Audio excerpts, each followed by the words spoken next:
aja mengenai ilmu mantik. Lebih-lebih kemarin saya paparkan perbedaan antara ilmu logika klasik atau disebut dengan ilmu mantik kodim dengan ilmu logika modern atau ilmu mantik hadis.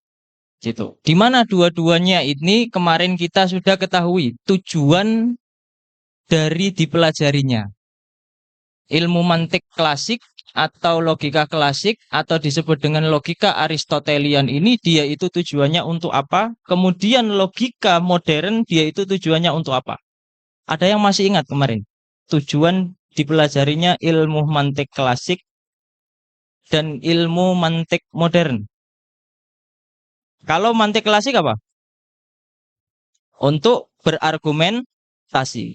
Tapi kalau mantik modern untuk penelitian, untuk melakukan suatu survei penelitian itu. Makanya kalau teman-teman lihat nanti di pembahasan akhir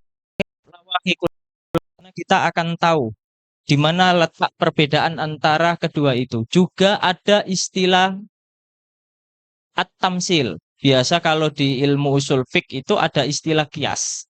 Nah itu kias usuli itu nanti menurut ulama manatiko atau ahli logika itu dia itu namanya at-tamsil atau analogi biasanya disebut dengan itu. Nanti kita pelajari juga di akhir. Ya, kemudian kemarin ada yang tertinggal. Ada satu hal yang tertinggal yang pembahasan ini juga sebenarnya penting. Tapi sudah di-spill sedikit sama ketua PCIM kita tentang hukum mempelajari ilmu mantik. Itu. Jadi apa hukum mempelajari ilmu logika? Apa? Haram. Haram. Oke, ada yang haram ini, ada kelompok haram. Kalau ada lagi mubah. Ini kalau yang banat-banat, mbak-mbak banat ini mubah. Kalau Mas Ketua apa, Mas Ketua?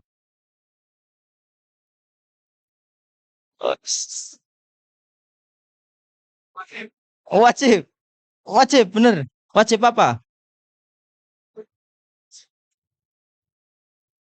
Ya kalau Indah Syafi'iyah wajib sama fardu kan sama. Nanti khilafnya menurut Indal Hanafiyah. Dia itu fardu ain atau fardu kifayah?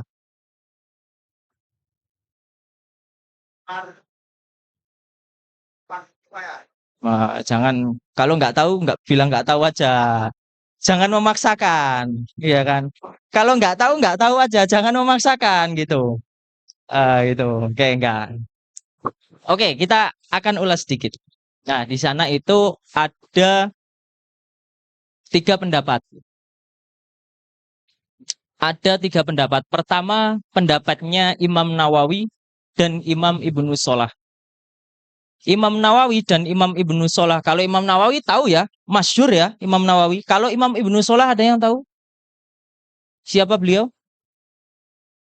Nah, beliau salah satu muhaddis juga. Beliau yang mengarang Muqaddimah Ibnu Sholah. Itu salah satu diktatnya itu kitab Muqaddimah Ibnu Sholah. Nanti salah satu kitab beliau namanya Muqaddimah Ibnu Sholah itu Fifan ilmu mustalahil hadis nanti dijadikan diktat di kuliah Usuluddin. Gitu. Saya nggak tahu kuliah syariah dulu pakai atau enggak. Pas zaman saya dulu itu tingkat 1, tingkat 2 masih pakai Muqaddimah Ibnu Sholah. Tuh. Kalau menurut Imam Nawawi dan Imam Ibnu Sholah, hukum mempelajari ilmu mantik haram. Itu haram. Ayo, berarti haram ya sekarang ya. Nggak boleh dipelajari ya. Kalau menurut Imam Ghazali, nah, itu menggunakan diksi wayan bari, ayo lama. Dan hendaknya setiap orang di antara kita mengetahui atau mempelajari ilmu mantik. Kenapa kata beliau? Kata beliau, man lam ya'raf ilmal mantik la sikotalahu bi ilmihi. Siapa saja yang dia itu kok mempelajari suatu fan ilmu atau sekiranya kalau kita khususkan adalah seorang tolib ya, kok dia itu nggak bisa ilmu mantik, maka keilmuannya diragukan. Maka keilmuannya diragukan. Salah satunya kenapa alasannya iya? Salah satu orang yang dia itu mempelajari suatu ilmu, entah ilmu apapun, entah ulum asyariyah atau ghairu syariyah, ketika dia tidak tahu ilmu logika dan dia tidak bisa berlogika, maka sudah dipastikan ketika dia berpikir tidak bisa sistematis. Karena fungsi dari ilmu mantik ini nanti untuk mensistematiskan cara berpikir kita. Mengembalikan cara berpikir manusia ke fitrahnya, di mana Tuhan memberikan kekuatan berpikir oleh manusia ini. Namun ketika manusia di mana dia itu dilahirkan di mana, kemudian ketemu dengan siapa, kemudian apa yang dia konsumsi, kemudian apa asupan yang masuk di otak dia itu sebagaimana, itu nanti menjadi kacau. Nah, untuk memperbaikinya, maksudnya untuk mengembalikan ke fitrah cara berpikirnya ini, menggunakan atau salah satu jalannya itu mempelajari ilmu mantik. Pendapat yang ketiga, pendapatnya jumhur. Kalau pendapatnya jumhur itu jawas, boleh. Dengan syarat apa? Dengan syarat orang yang mempelajari ilmu mantik ini memiliki akal yang waras. Andaikan ada seseorang yang dia itu ingin mempelajari ilmu mantik, tapi maaf ya, IQ-nya jongkok. Nah itu, kalau bahasa Dono Kasino itu IQ jongkok, itu kan. Kalau film Warkop DKI itu bahasanya itu IQ-nya jongkok. Atau mungkin bukan jongkok lagi, tapi IQ-nya berada di permukaan tanah. Itu nggak diperbolehkan. Takutnya semakin bingung. Gitu.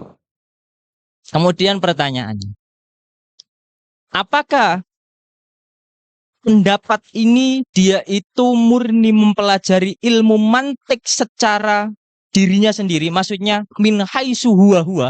Min haitsu huwa huwa ini biasanya itu diksi yang ada di ilmu-ilmu akliyat. Apakah mempelajari ini atau hukum mempelajari ilmu mantik ini ditinjau dari segi dirinya sendiri? Atau ditinjau dari segi ilmu mantik itu sendiri? Hukum haram, kemudian hukum wayan baki tadi diperuntukkan untuk mempelajarinya, kemudian jawas itu ternyata enggak. Tapi harus digarisbawahi, tidak bolehnya mempelajari itu bukan mempelajari ilmu mantiknya, tapi mempelajari kitab ilmu mantiknya. Beda ya, mempelajari ilmu mantik dengan mempelajari kitab ilmu mantik itu beda. Kenapa? Karena kalau ilmu mantik sendiri, secara dia pribadi, dia itu nggak ada muskilah. Ulama sepakat nggak ada yang muskilah. Ilmu mantiknya sendiri. Tapi yang menjadi muskilah ketika ilmu mantik masih belum tersaring. Karena ilmu mantik ini adalah awalnya dia itu dibukukan oleh para filsuf Yunani, maka otomatis yang menulis juga dia itu sedikit banyak mencantumkan hal-hal yang sifatnya teologis di dalamnya. Nah, ini yang menjadi permasalahan. Namun ketika hal-hal itu sudah disaring oleh ulama-ulama Islam di abad keempat, lebih khususnya nanti setelah zamannya Imam Ghazali, apa hukum mempelajarinya? Nah, ini salah satu. Ini yang penting. Hukumnya sepakat boleh. Seperti kitab yang terkenal itu kitab Risalah Syamsiyah. Kemudian nanti ikhtisar Risalah Syamsiyah. Risalah Syamsiyah ini dia itu karyanya Imam Najmuddin Al-Katibi. Kemudian nanti diikhtisar sama Imam Sa'duddin Taftazani jadi kitab Tahdzibul Mantik. Kemudian nanti di kurun setelahnya banyak lagi kitab-kitab yang lain. Salah satunya kitab Mubtadi' yang dikarang di abad ke-6 itu oleh ke-7. Ya maaf, ke-6 atau mendekati 7 itu ada Imam Asiruddin Al-Abhari. Beliau mengarang kitab Isaguji. Dan di sana itu sudah tersaring, sudah nggak ada kaitannya dengan al-masail al-i'tiqadiyah indal falasifah. Sehingga murni, ilmu mantik secara murni. Nah itu diperbolehkan. Salah satunya kitab Sulam ini juga. Kitab Sulam itu sudah disaring oleh ulama-ulama setelahnya. Sehingga dijadikan ilmu mantik ini dijadikan prasarana untuk belajar. Sehingga Al-Imam Al-Akhdari, beliau ini menadhamkan ilmu mantik ini. Nah, untuk kitab Sulam sendiri, dia itu sangat banyak syarahnya. Kan Sulam itu kan matan ya, matan. Dia itu masih butuh penjelas. Karena kitab matan itu biasanya itu singkat, simple, ringkas, sehingga butuh penjelas. Nah, penjelasnya ini biasanya disebut dengan syarah.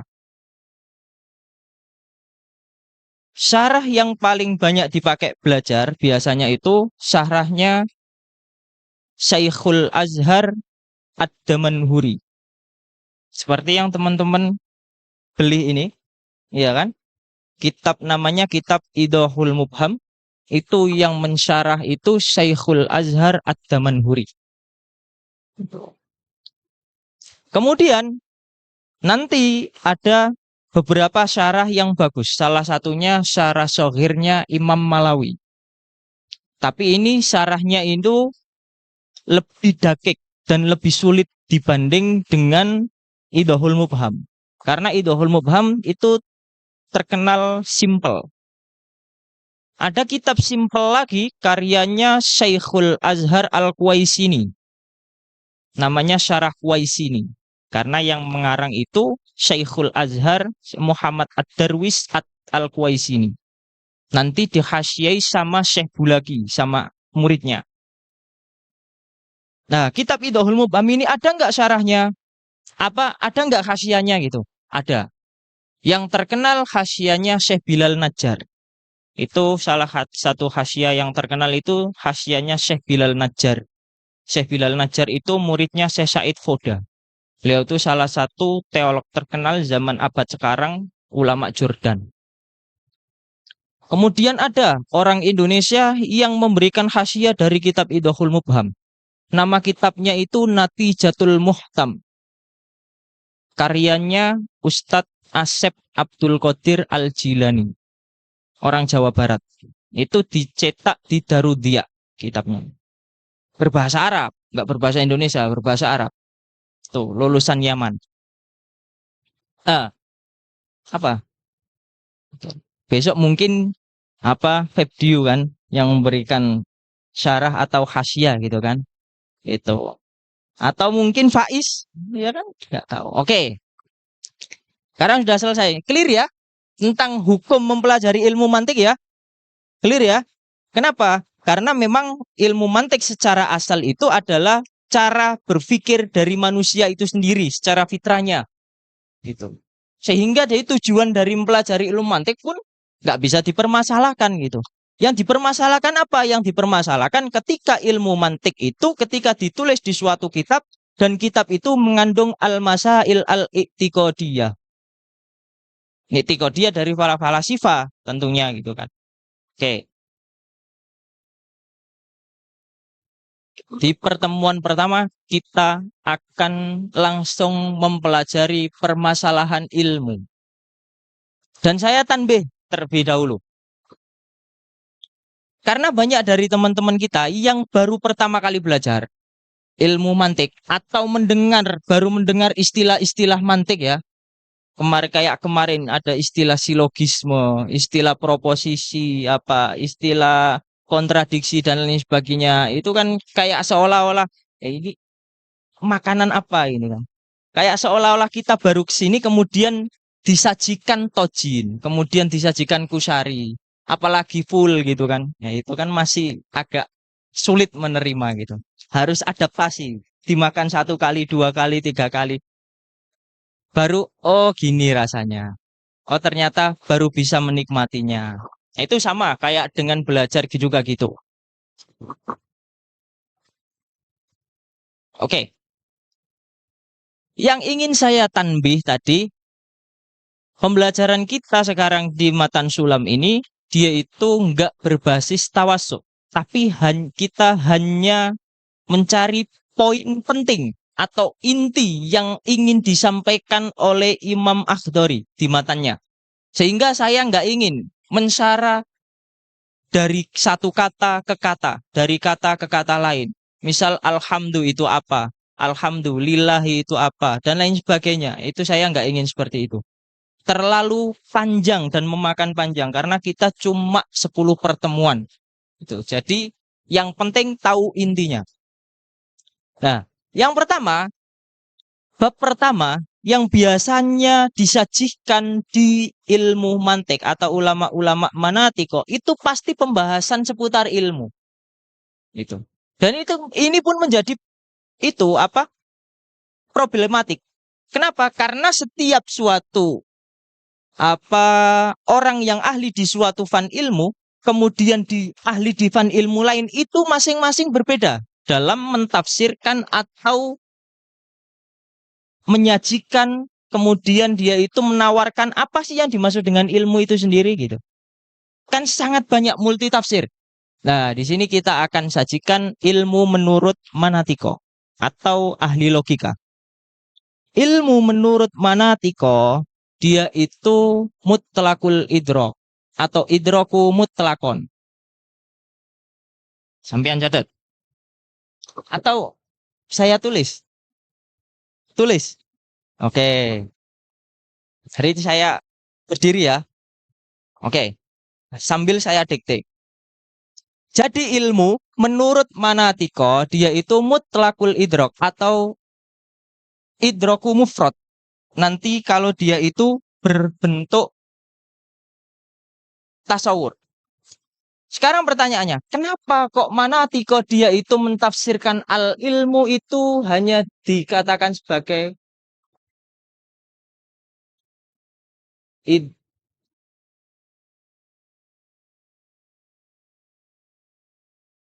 mutlak. Dia itu pengetahuan secara mutlak. Gak ada koyit apapun. Itu namanya ilmu.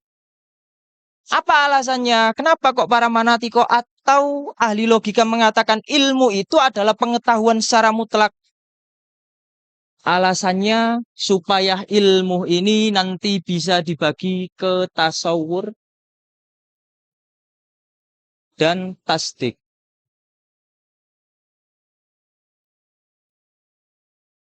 Makanya ahli logika menurut Manatiko mengatakan ilmu itu adalah pengetahuan secara mutlak. Sedangkan kalau teman-teman nanti belajar ilmu usul fiqh, menurut usuliyin, berbeda nanti. Kalau menurut ahli usul mengatakan ilmu itu apa? Ilmu itu al-idrok, al-jazim, al-mutopik, lil waqi, an mujib atau an dalil. Kalau menurut Manatiko ya, ini saya tuliskan. Kalau menurut usuliyin, al-ilmu, al-idrok, al-jazim, al-mutopik,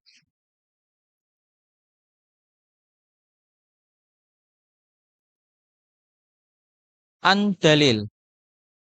Biasanya menggunakan diksi dalil atau kalau di buku-bukunya Imam Fakhruddin Ar-Razi beliau menggunakan diksi an mujib. Itu sama artinya. Maksudnya sama. Ilmu menurut usuliyin atau usuliyun.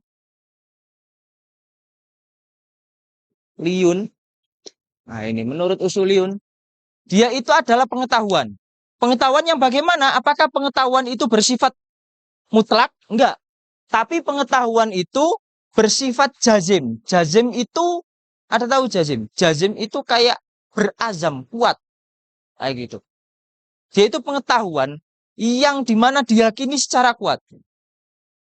Al-mutobik yang sesuai. Sesuai dengan apa lil waqi? Yang sesuai dengan realita. Gak hanya sampai situ saja, tapi harus disertai dengan adanya dalil. Makanya ilmu ini Indal usuliyin dia itu dikatakan sebagai al-yakin. Sampai derajat yakin.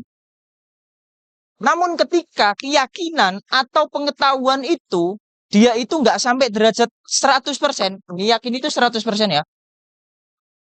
100%. Namun ketika dia itu turun, nggak sampai 100%, namun 50 ke atas, mendekati 100, sampai menuju 100, itu disebut dengan ad-dhon.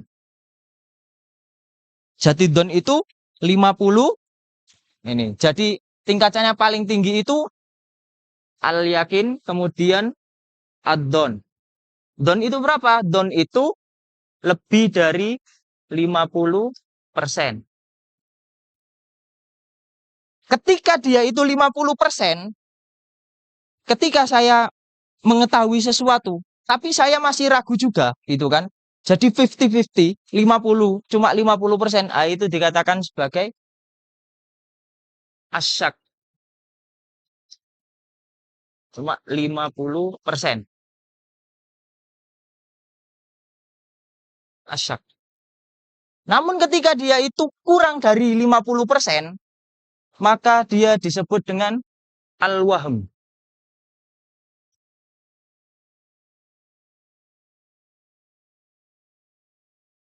Kurang dari 50%. Namun pertanyaannya, ketika ada seseorang yang dia itu tidak mengetahui sesuatu secara murni, nggak ada pengetahuan sama sekali, nah itu baru dikatakan sebagai jahil. Jahil ini dikatakan sebagai al-jahlu al-mahdu. Dia itu adalah jahil yang sifatnya itu murni. Ketidaktahuannya bersifat murni. Karena apa? Karena memang nggak ada pengetahuan sama sekali di akal dia. Namun berbeda ketika dia itu punya pengetahuan yang jazim, dia juga punya dalil, namun dia tidak sesuai dengan realita. Nah, itu baru dikatakan sebagai al-jahil murakkab. Jahal murakkab. Ini jahal murakkab. Kayak tadi kan, nggak tahu tapi sok-sokan jawab itu. Yakin dia, ya yakin. Tapi ada dalil nggak sampean? Pasti ada dalil. Oh, pernah saya mendengar itu gitu. Kayak gitu. Kemudian ketika dia itu ada idrok al-jazim, kemudian al-mutafiq lil waqi, tapi tidak disertai dengan adanya dalil, itu baru dikatakan sebagai at-taklid. Karena orang-orang taklid itu dia itu sesuatu, dia itu punya pengetahuan dan dia percaya dengan pengetahuan tersebut. Kalau pengetahuan ini sesuai dengan realita, namun dia tidak memiliki dalil akan pengetahuan tadi. Itu disebut dengan taklid. Apa hukum taklid? Ayo. Apa hukum taklid? Apa hukum taklid? Tergantung. Permasalahan apa dulu? Kalau al-masail al-furu'iyah, yang dia itu al-masail al-fiqhiyah, taklid itu justru wajib bagi kita sebagai orang-orang biasa. Namun ketika permasalahan-permasalahan al-i'tiqadiyah, taklid itu nggak diperbolehkan.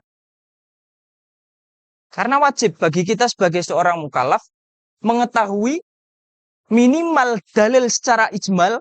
Kalau kita percaya dengan Tuhan yang Maha Esa, mengetahui sifat wajibnya, mengetahui sifat jaiz, mengetahui sifat mustahil juga, dengan dalil yang ijmal. Tapi kalau permasalahan usuliyah, bisa nggak kita? Punya perangkat nggak? Dengan dalil yang sedemikian rupa banyaknya.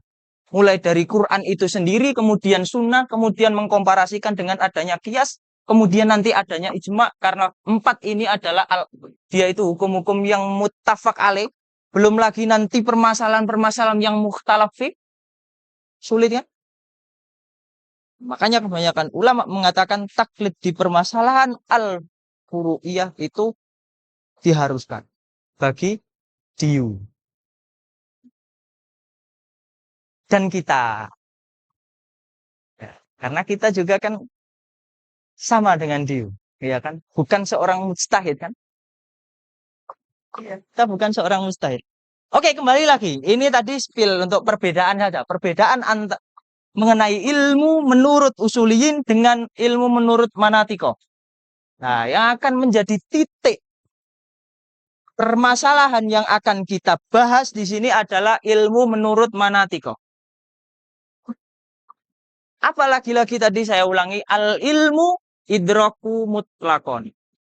Dia itu adalah pengetahuan secara mutlak. Entah nanti pengetahuan itu bersifat tunggal atau bersifat penghukuman. Atau dia itu dikatakan sebagai tasawur, itu kalau apa bahasanya Faiz itu namanya konsepsi. Konsepsi. Konsepsi itu menggambarkan sesuatu di otak kita. Dan penggambaran itu bersifat tunggal.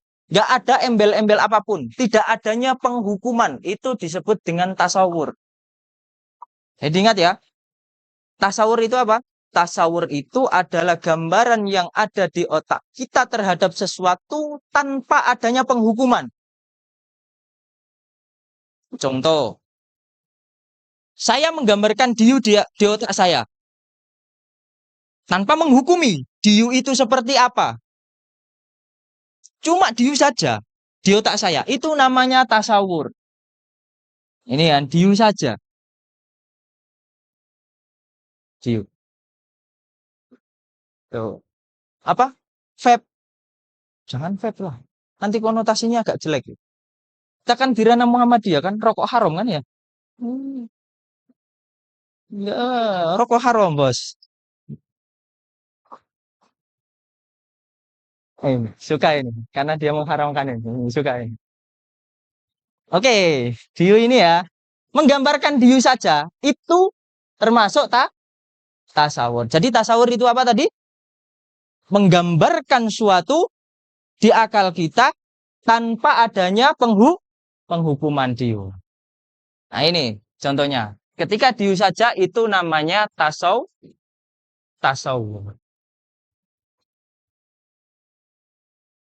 Tapi kalau misal Mas Ita, dia mengatakan diu itu ganteng. Nah, bisa. Misal kalau Mas Ita mengatakan gitu, diu itu ganteng, menggambarkan di otak dia. Dia menggambarkan di otaknya. Yuk. Diu itu ganteng, menghukumi. Diu itu ganteng. Nah, ini sudah nggak dikatakan sebagai tasawur lagi, tapi penghukuman diu dengan apa atribut ganteng ini dia disebut dengan tasdik. Nih, ya.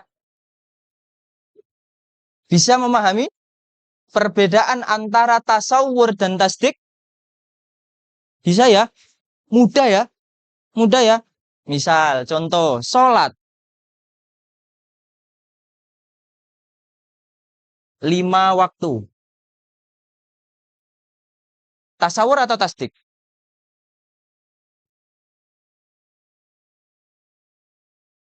Sholat 5 waktu. Tasawur atau tasdik? Tasawur atau tasdik? Ini kok berpecah ini kok. Ada Istalafa ini ada kubu yang tasawur, ada kubu tasdik. Apa is? Tasawur atau tasdik is? Tasawur. Nah, ini salah satu contoh yang sudah khatam Isaguji gini. Ini salah satu contoh yang sudah khatam Isaguji. Jadi tahu. Ketika saya mengatakan sholat 5 waktu, tasawur. Berbeda ketika saya mengatakan sholat 5 waktu itu wajib. Adanya penghukuman ya. Nah, itu disebut dengan tasdik. Sampean kiaskan di permasalahan apapun yang ada di kehidupan sehari-hari. Itu.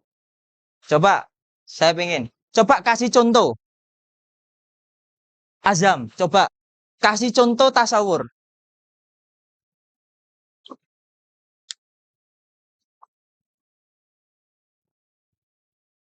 Bumi. Bumi. Oke, bumi. Bumi itu tasawur. Contoh tasdiknya gimana? Bumi. Bumi itu datar. Oke, bumi itu datar. Bumi itu datar. Nah, ini namanya tasdik. Bumi itu datar. Sekarang pertanyaannya, apakah tasdik itu diharuskan untuk sesuai dengan realita?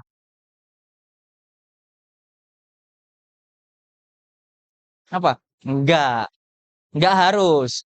Enggak harus. Menghukumi sesuatu itu enggak harus sesuai dengan realita. Enggak diperuntukkan harus sesuai dengan realita. Ini contohnya mengatakan bumi itu datar. Karena secara realita bumi enggak datar.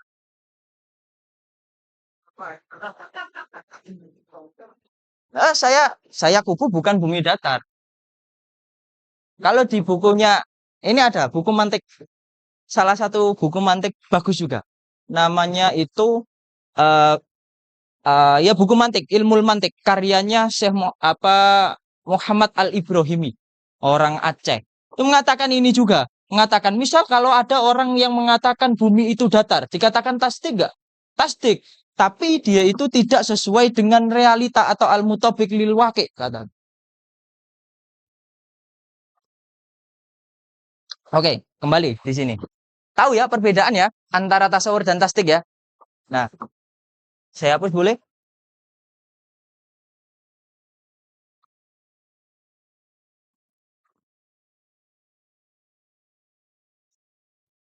Sulit.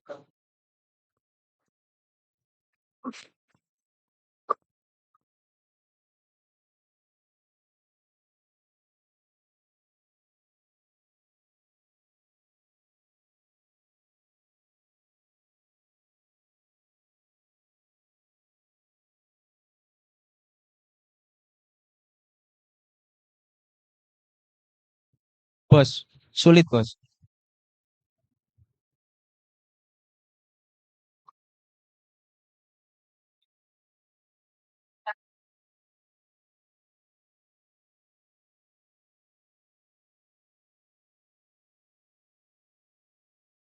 Gak apa-apa. Oke, kembali lagi. Oke, kembali lagi di permasalahan tadi. Kita pakai contoh tadi ya, yang ditasawurkan oleh Masita tadi. Diu itu ganteng.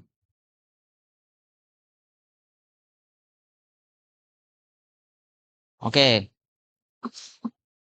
Nah, di ilmu mantik, ketika kita ingin membedah, ketika ada seorang yang mengatakan Diu itu ganteng, sebenarnya itu ada juzuknya atau ada bagian-bagian yang merangkainya. Itu. Di sana itu sebenarnya ada bagian-bagiannya. Ketika saya mengatakan Diu itu ganteng, atau bukan saya ya, kembali lagi. Contoh ini Masita tadi mengatakan gitu. Diu itu ganteng. Diu itu di ilmu mantik dia disebut dengan maudhu. Sehingga di sini itu ada maudhu. Atau kalau di bahasa Indonesia dulu yang kita pelajari itu subjek. Ya, subjek.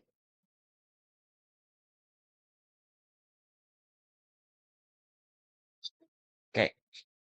Sedangkan ganteng atau atribut yang disematkan kepada Diu ini, dia itu namanya maudhu. Oh, maudhu. Mahmul. Oke. Atau disebut dengan predikat.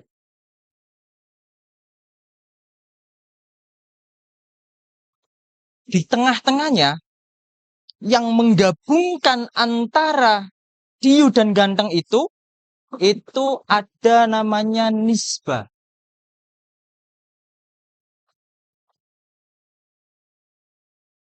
Nisbah ini hubungan, relasi. Kalau misal ketika di bahasa Arab misal dikatakan misal Zaid atau mungkin Diu Jamil. Nisbahnya apa? Nisbahnya biasanya ditakdirkan huwa atau menggunakan kana. Huwa itu berarti nanti dia itu jumlahnya ismiyah, kalau kana fi'liyah. Nah, ini nisbah. Sedangkan di sana ada juga yang namanya hukum. Nisbah itu bukan hukum ya, bukan apa? Bukan hukum itu sendiri.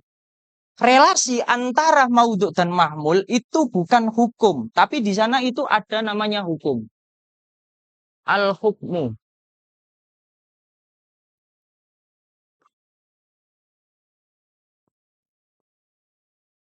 Paham nggak? Paham. Nah, ini harus paham pokoknya. Yang sudah selesai isagosi pokoknya harus paham. Nah, di sini yang menjadi titik perbedaan nanti antara jumhur manatiko dengan Imam Fakhruddin Ar-Razi. Kalau menurut jumhur manatiko ini yang namanya tasdik itu kan tadi kan menggambarkan sesuatu dengan disertai adanya penghukuman. Ya benar ya? Sedangkan tasawur itu dia itu adalah menggambarkan sesuatu tanpa adanya penghukuman. Nah, perbedaan antara jumhur manatiko dengan Imam Fakhruddin Ar-Razi mengenai tasdik ini, dia itu ada di titik sini, di hukum ini.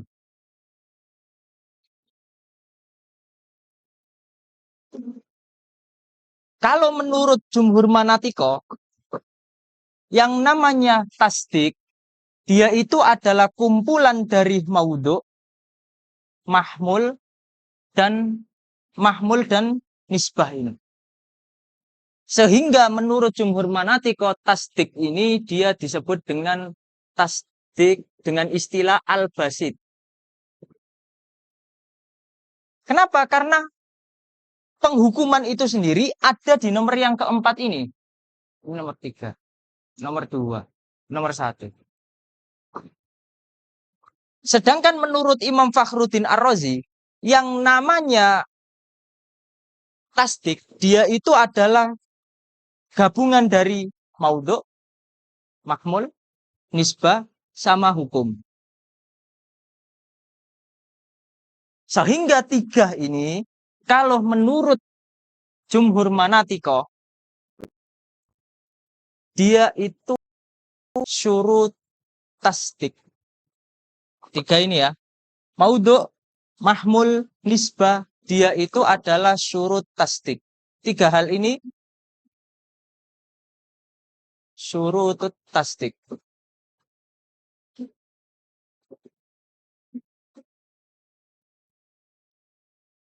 Sedangkan kalau menurut Imam Fakhruddin Ar-Razi, yang namanya penghukuman atau tasdik itu, dia itu kumpulan dari 4 ini.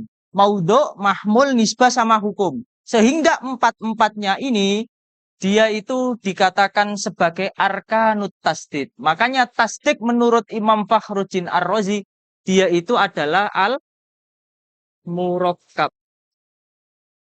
Sehingga 4 tadi, dia itu dikatakan sebagai arkanu at-tasdik.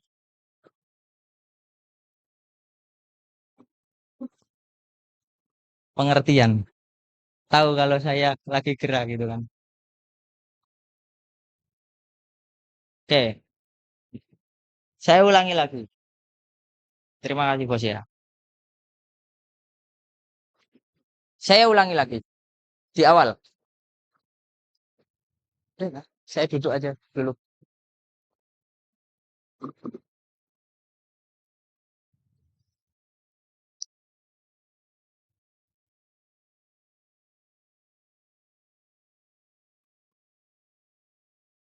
Oke.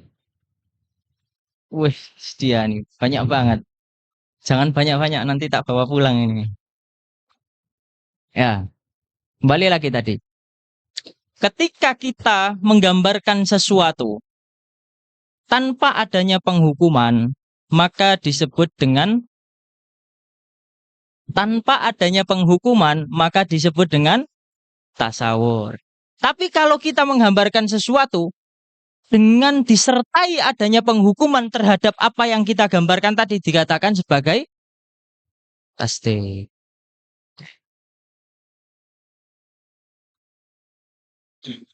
Nah, tasdik dan tasawur ini nanti bukan tasdik, bukan tasawur tapi tasdik. Di permasalahan tasdik ini nanti ada perbedaan. Perbedaan antara Jumhur Manatiko dengan Imam Fakhruddin Ar-Razi. Kalau Jumhur Manatiko nanti mereka mengatakan yang namanya tasdik itu nafsul hukum. Hukum itu sendiri. Sedangkan hukum itu apa? Hukum itu wuku'un nisbah bainal maudhu' wal mahmul. Dia itu realisasinya atau terjadinya suatu hubungan antara maudhu' dan mahmul itu sendiri. Sehingga saya katakan tadi nisbah dengan hukum itu sesuatu yang berbeda. Kenapa? Karena nisbah itu hanya relasi itu saja. Relasi atau hubungan itu. Sedangkan wuku'un nisbah bainal maudhu' wal mahmul itu yang namanya hukum. Nah, yang menjadi perbedaan, titik perbedaannya itu di permasalahan tasdik itu. Katanya tasdik itu adalah tasawur ma'al hukmi. Ya kan? Nah, kalau tasawur, kalau tasdik menurut Jumhur Manatiko tadi yang saya katakan, dia itu adalah sesuatu yang nomor 4 ini saja. Nafsul hukum. Wuku'un nisbah bainal mahmul wal maudhu. Itu namanya tasdik menurut Jumhur Manatiko. Sehingga 3 hal ini, tasawur maudhu', tasawur mahmul, dan tasawur nisbah hukmiyah ini, dia disebut dengan syurutut tasdik. Syarat terjadinya tasdik. Kenapa? Karena kalau tidak mentasawurkan 3 hal ini, yang nomor 4 ini nggak terrealisasi. Ketika kita nggak mentasawurkan diu, nggak mentasawurkan ganteng, kemudian nggak mentasawurkan relasi, maka kita tidak akan bisa sampai kalau ganteng dan diu itu punya relasi. Masuk nggak? Masuk ya. Makanya tasdik ini menurut Jumhur Manatiko dia dikatakan sebagai at-tasdik al-basit. Kenapa? Karena hanya mencakup ini saja tasdik. Yang nomor 4 ini, hukum ini, nafsul hukum. Sedangkan Imam Fakhruddin Ar-Razi beliau punya pendapat lain. Pendapatnya Imam Fakhruddin Ar-Razi gimana? Yang namanya tasdik itu kumpulan dari 4-4-nya ini. Tasawur maudhu', tasawur mahmul, tasawur nisbah hukmiyah, juga tasawur hukum.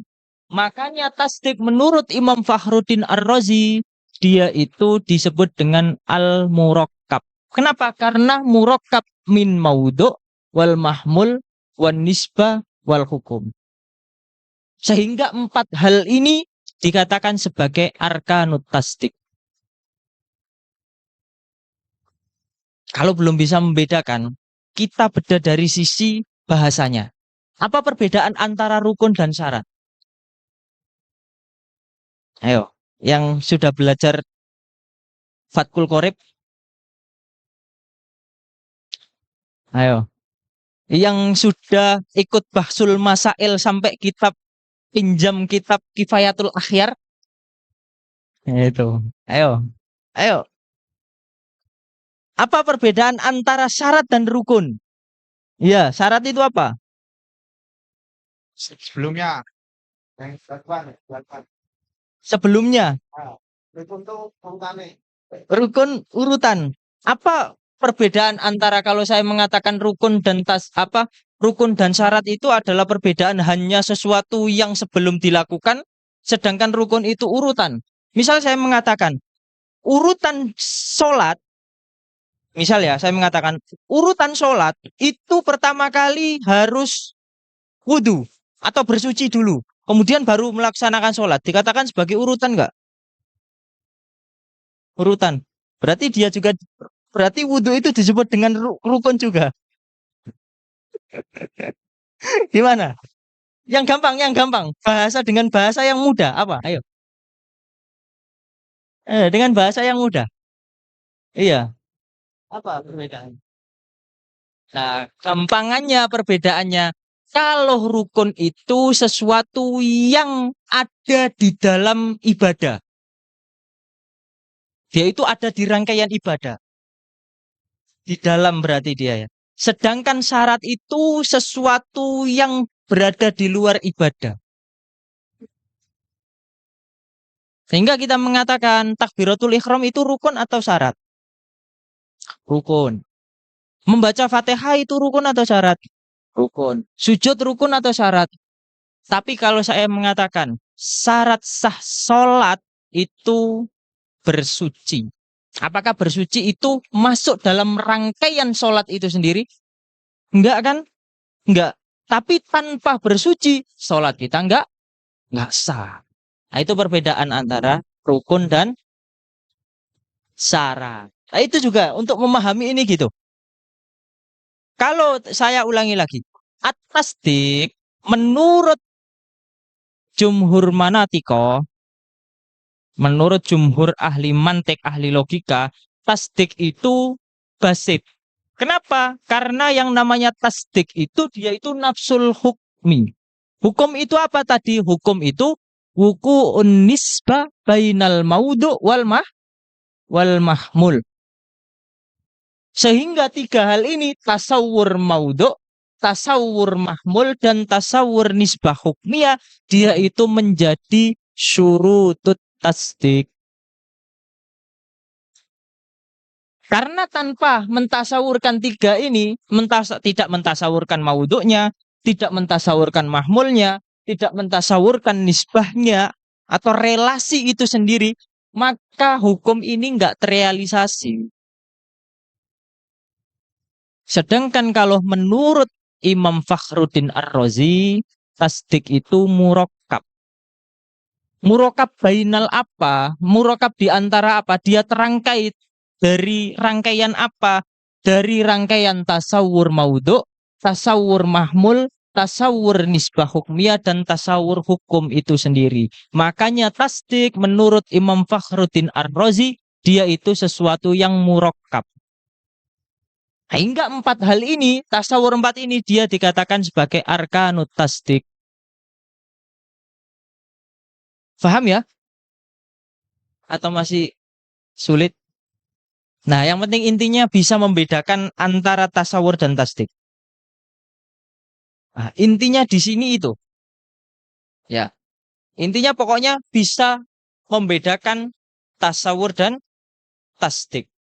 Nggak hanya itu, kita juga harus tahu apa yang dimaksud dengan ilmu itu sendiri. Menurut manatiko. Sebagaimana tadi ilmu menurut manatiko itu idrokumut mutlakon. Kenapa kok ilmu itu ditafsiri oleh ahli logika sebagai sesuatu pengetahuan yang bersifat mutlak? Karena supaya ilmu nanti ini bisa dibagi kepada tasawur dan tasdik. Kalau tasawur itu tadi dia itu adalah gambaran yang ada di otak kita tanpa adanya suatu penghukuman. Sedangkan ketika gambaran itu disertai dengan adanya suatu penghukuman, maka disebut dengan tasdik. Nah, antara tasawur dan tasdik nanti dia itu dibagi menjadi dua hal. Masing-masing daripada tasawur dan tasdik ini dibagi ke dua hal. Dibagi ke ada ilmu namanya ad-daruri. Yang kedua ada namanya ilmu an-nadhari. Sehingga nanti taksimnya ilmu dibagi dua. Ada tasawur dengan tasdik. Tasawur dibagi dua. Ada tasawur daruri, ada tasawur nadhari. Tasdik pun begitu. Ada tasdik daruri, ada tasdik an-nadhari. Sekarang pertanyaannya, apa perbedaan antara daruri dan nadhari?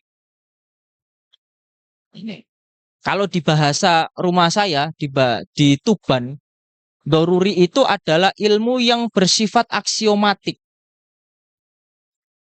Itu bahasa Tuban. Bahasa Tuban begitu. Bahasa Tuban. Iya. Kalau nggak tahu bahasa Klaten, sudah diserap nggak sama orang-orang Klaten? Bahasa tadi aksiomatik itu sudah ada serapan nggak? Belum ya? Iya. Kelihatannya belum. Kalau di Tuban sudah diserap, ada istilahnya itu aksiomatik, ilmu yang bersifat aksiomatik. Itu ad-daruri, ilmu ad-daruri. Sedangkan nadori, kalau ini bahasa Tuban lagi, dia itu ilmu yang bersifat spekulatif. Coba. Jadi ingat-ingat, kalau ada kesampaian ketemu istilah aksiomatik, yakni ad-daruri, dengan nadori atau disebut dengan ilmu spekulatif, lah itu bahasa Tuban. Ingat-ingat, itu Tuban. Oke. Kemudian pertanyaannya, apa yang dimaksud dengan ilmu doruri? Dengan apa yang dimaksud dengan ilmu nadori? Apa yuk? Apa perbedaan antara ilmu doruri dengan ilmu nadori? Apa? Coba Rama, apa Mak? Perbedaan antara ilmu nadori dengan ilmu doruri.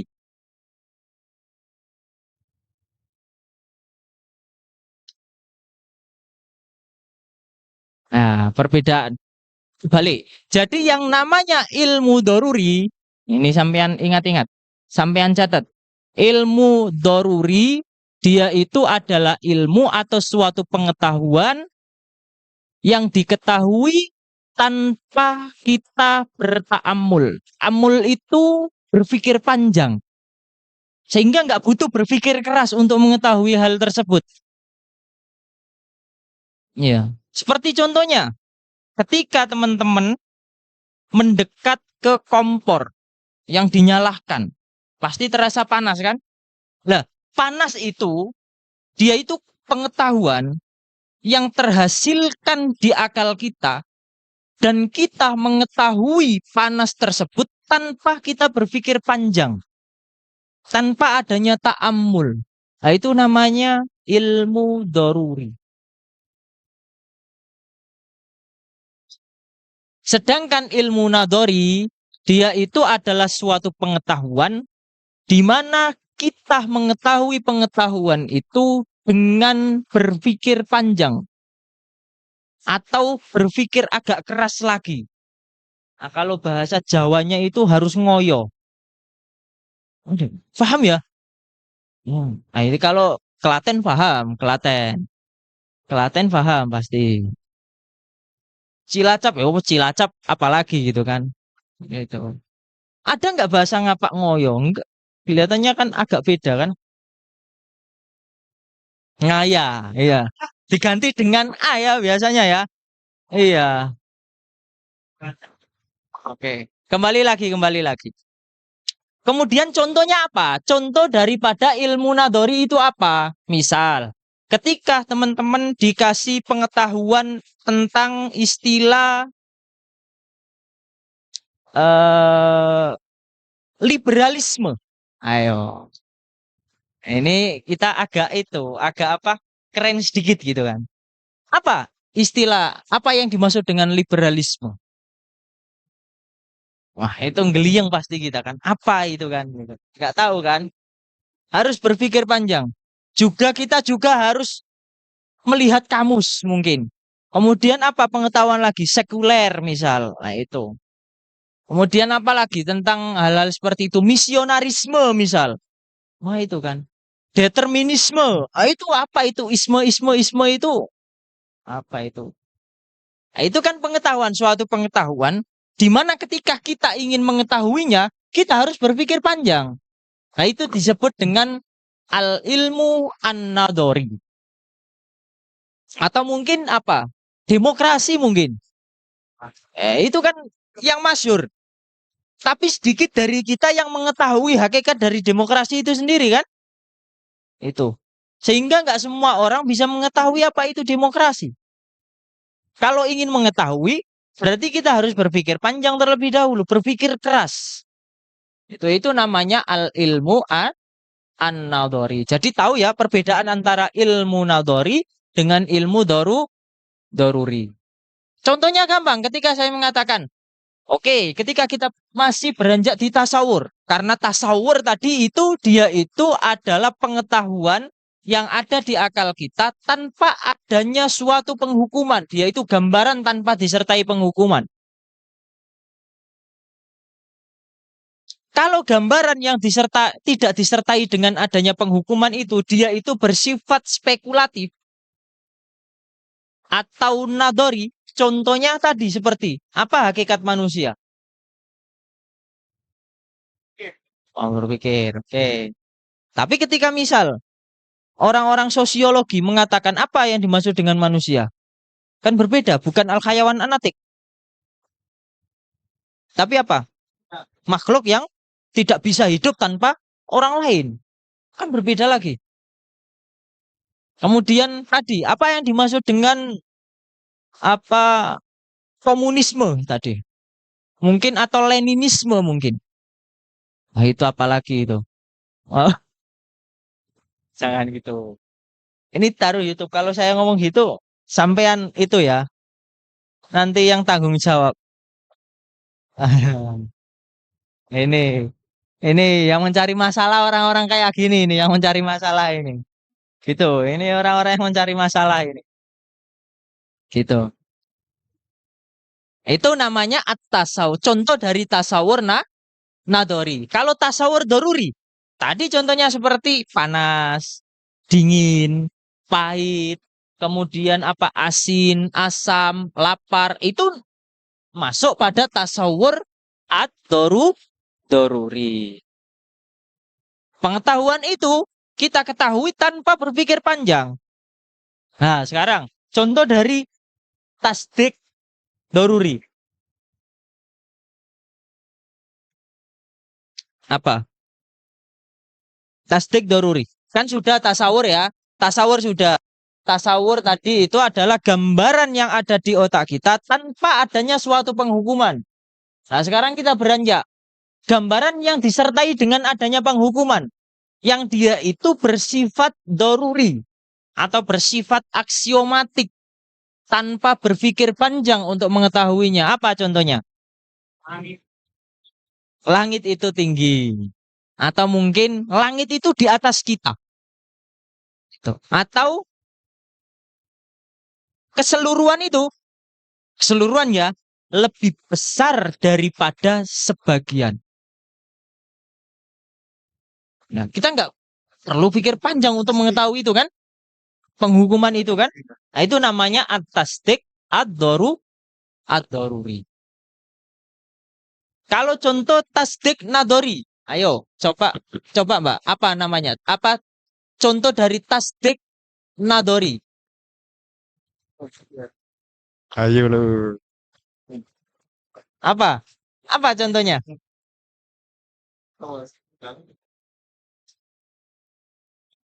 Minta bantuan belakang, minta bantuan samping. Apa?